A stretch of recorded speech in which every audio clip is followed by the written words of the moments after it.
wanted to add one more thing. Is the other caveat to the Charlotte versus St. Louis conversation. Charlotte brought in a manager who had no experience in MLS. First of all, also had very minimal experience in general. Bradley Carnell has managed in MLS. He's been an assistant in MLS for a while. Um, he's got the experience to be successful.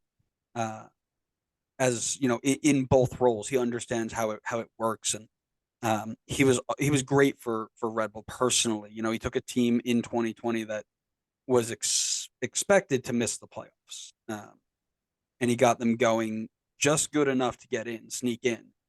Um, 15 game or 14 games, 1.5 points a match, 6 wins, 3 draws, 5 losses. So getting points in 9 of 14 games with the team that Red Bull had in 2020 is fantastic.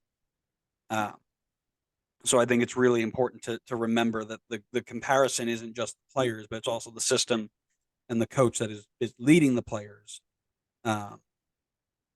St. Louis are up one on that, in my opinion.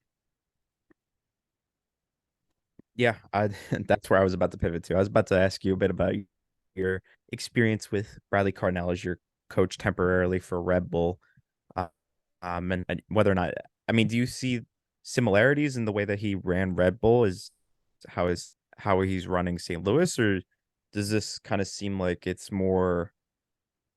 I mean, I guess it's a bit different in that he kind of got to build a team from scratch. So do you see that the tactic is different? Do you think he was maybe more so playing a system in Red Bull that suited the players he had available? Correct. So he didn't get a choice of how he wanted to do things. Red Bull don't give you a choice. It's disgusting. It's ugly football, and you're forced to play it whether you like it or not. I was actually having this conversation this weekend with my head coach, saying we've got the players on this team to play like LAFC. We watch LAFC first, and we watch Red Bull. We've got the players on the team to play like LAFC if we wanted to. Possession, moving the ball, knocking it around, getting in behind. But Red Bull Global say no, screw that. Just knock it long and try and win the second. It's ugly. It's dirty. It's disgusting.